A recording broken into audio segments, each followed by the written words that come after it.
This is the morning brief from the Economic Times.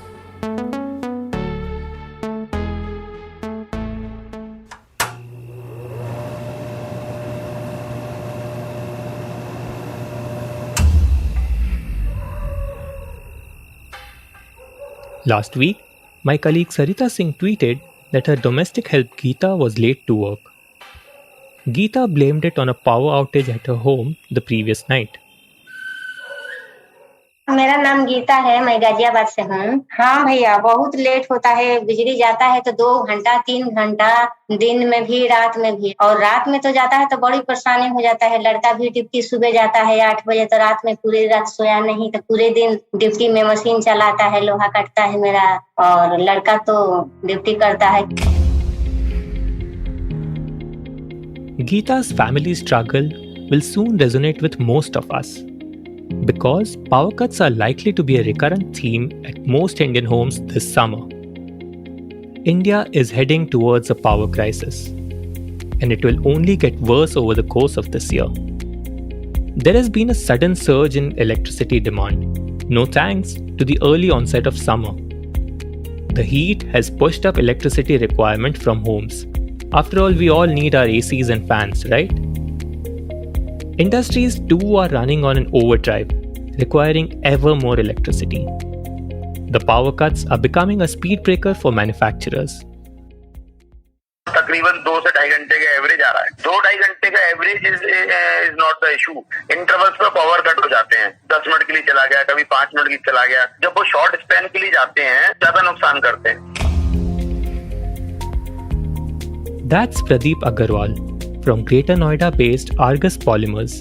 He was speaking to my colleague Vatsala Gaur. The power cuts seem particularly bizarre when one considers that India has the capacity to generate twice as much electricity as we need. So, what's going on? Is my math off, or are we somehow unable to make enough electricity despite the required infrastructure? Let's find out. It's Friday, 29th of April, and the summer heat is on. From the Economic Times, I'm Nehal Chaliawala, and you are listening to Batti Gul, India's Power Crisis on the Morning Brief.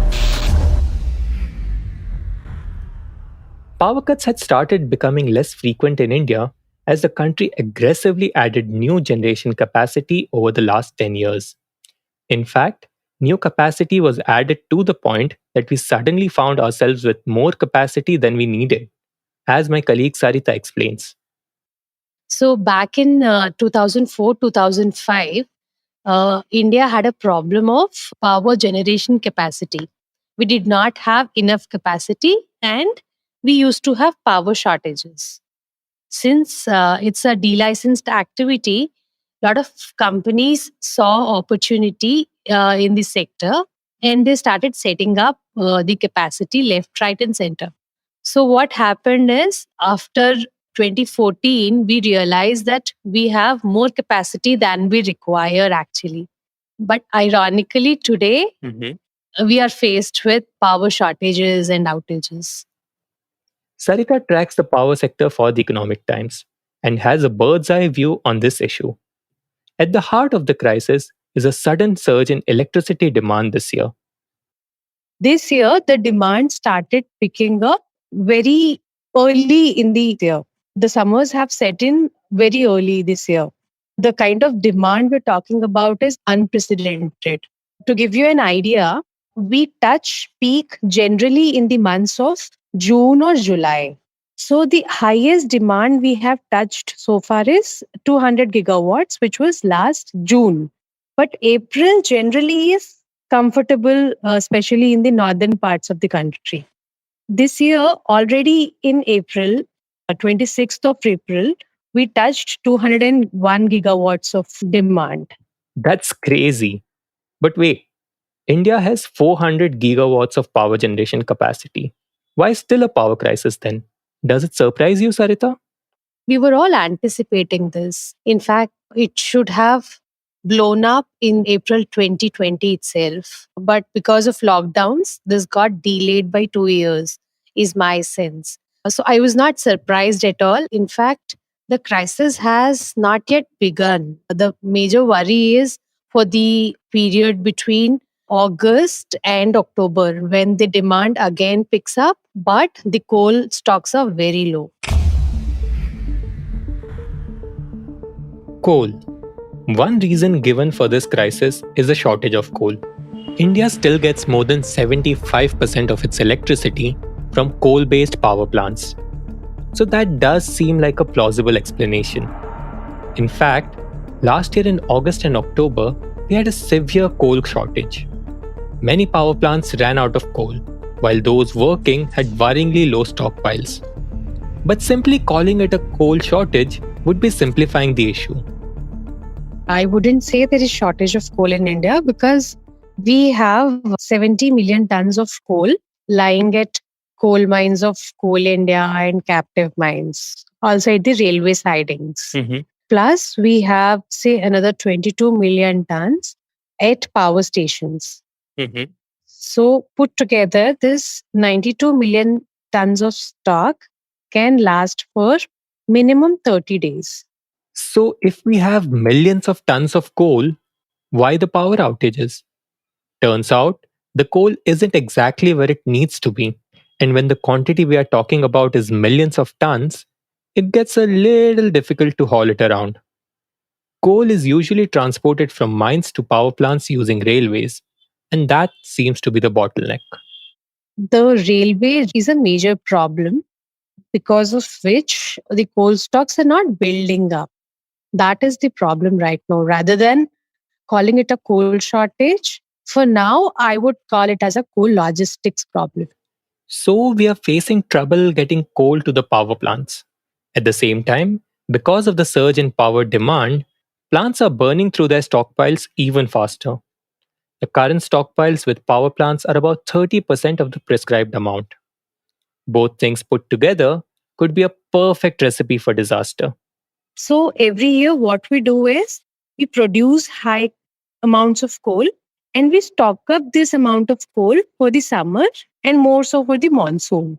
So when we are consuming at unprecedented levels, when our logistics is not helping us to build the coal stocks at adequate levels, we are obviously saying that there is going to be a major problem in the monsoon months. To understand more about the coal issue, I spoke to Partha Bhattacharya, the former chairman of Coal India Ltd. Like Sarita mentioned, most of the coal in India comes from this company.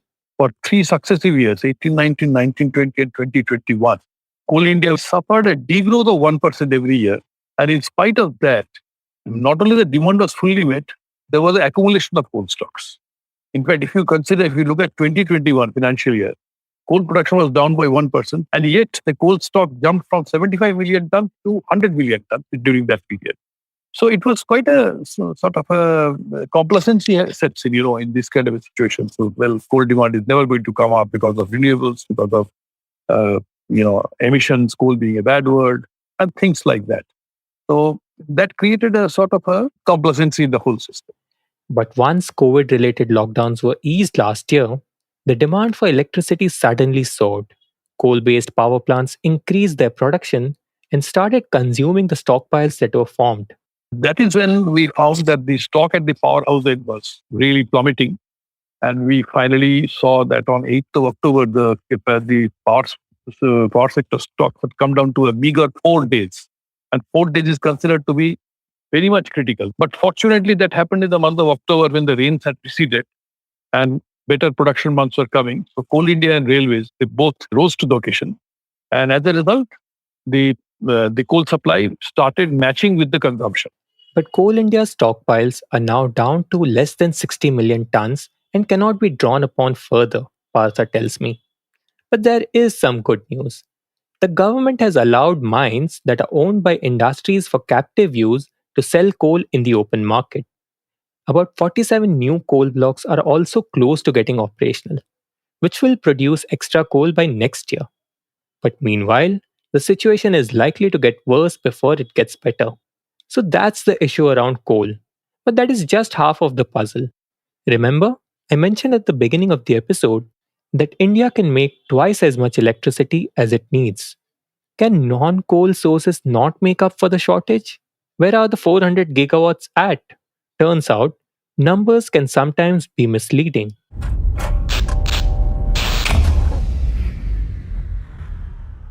When we say we have 400 gigawatts of capacity, we mean we have 400 gigawatts of installed base. This is not in terms of the generation capacity. Okay. On top of that, lot of our capacity is lying idle. For example, we have 25 gigawatts of gas-based projects which are either not operating or they are operating at a very low level because there is no gas for them. Wow. Sarita says that there is also 16 gigawatts of imported coal based power generation capacity, which is mostly idle. Why? Blame Putin. The Russian invasion of Ukraine has pushed global coal prices to astronomical levels. The coal that cost around $70 per ton in the open market last April now costs around $330. It's simply become unviable for these power plants to operate with such expensive coal. Meanwhile, these power plants also do not have the option of using domestic coal as it contains more impurities than they can handle. Renewable energy is yet to deliver on its promise. We have huge renewable energy capacity already, and we have committed huge capacities for the future also as we go towards our goal of net zero by 2070. But then renewable energy capacity is very intermittent. Solar capacity is not there at night, and wind comes up during the evening. So we need storage to fill in these gaps. Storage, however, right now is very costly. So when we say that we would combine solar plus storage, it's not going to be viable right now. So, even though we have 400 gigawatts of installed power generation capacity, we are kind of in a soup. We have to rely a lot on coal fired power plants, which may not have sufficient fuel. Before we proceed further, I must explain how electricity gets to our homes.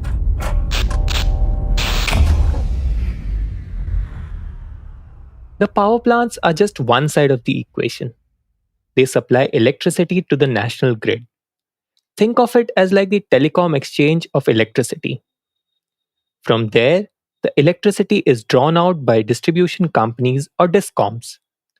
These are the folks whom we pay our electricity bills to. They are responsible for getting electricity from the grid to our homes. The discoms have power purchase agreements or PPAs with power generation companies. They must draw from the national grid only as much power as they have agreements in place for. If a discom draws more power, it may unbalance the entire grid, leading to failure. Discoms play an important role in projecting demand. It is based on their agreements that generation companies generate electricity. The kind of demand we saw in August last year, so there was no reason for the distribution companies to not prepare for the summer. Of course, the demand is high and it's unprecedented, but some of this could have been mitigated if the distribution companies had prepared in time. What do you mean by preparing? So, when you see that the demand is up right from January, it's also up in February, and it is breaking all records throughout. So, the distribution companies in that case tie up certain amount of power as short-term arrangement. Okay. So some states did that. Some states still were under the impression that whatever tie-ups they have, those are adequate, which turned out to be, unfortunately, false. The discoms are now scrambling to arrange for more power. There is something called as power exchange, which is like an open market for electricity. Discoms have been forced to buy expensive electricity from the power exchanges to meet the supply shortfall. To ease their pain, the Central Electricity Regulatory Commission has stepped in. From the 1st of April, it capped the maximum power price on exchanges at 12 rupees per unit. This was 20 rupees earlier. So many states are buying electricity from the exchanges now at 12 rupees a unit, for which the consumer pays about 4 to 5 rupees. The discoms are seriously burning a hole in their pockets, which only worsens their already poor financial health.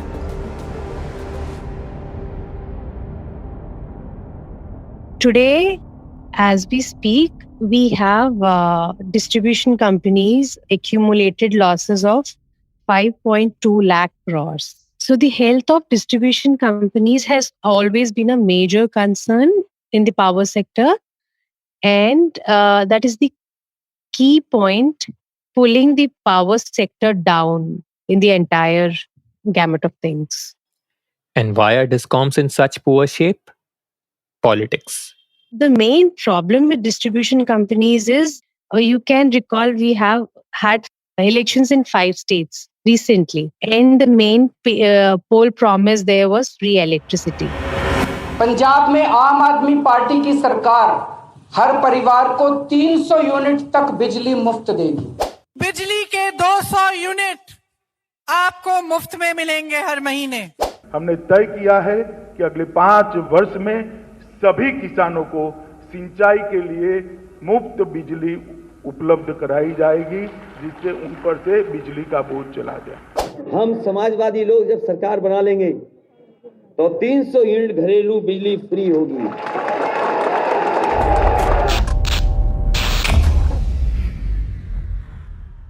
So when electricity is a political subject and the distribution companies are not paid adequately, they're not allowed to charge the tariffs, adequate tariffs, and the government does not give the distribution company the subsidy for such low tariffs, then this is bound to happen.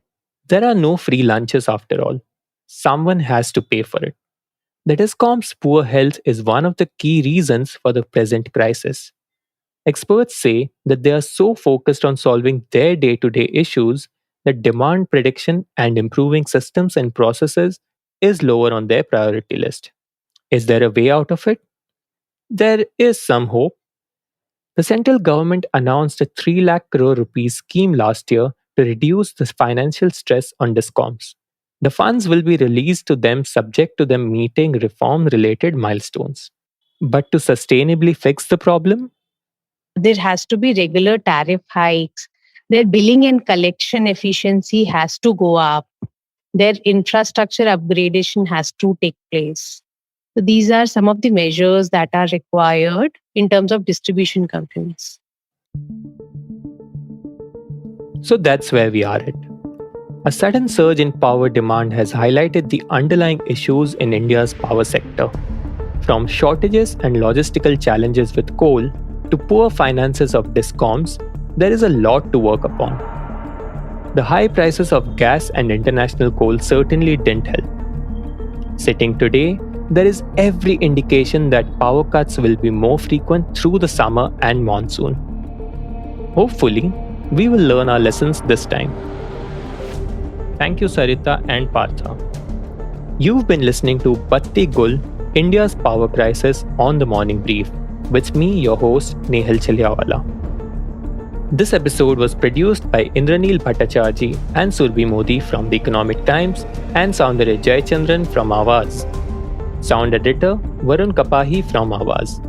Executive producer, Arijit Burman. The Morning Brief airs every Tuesday, Thursday and Friday. If you like this episode, do share it on your social media.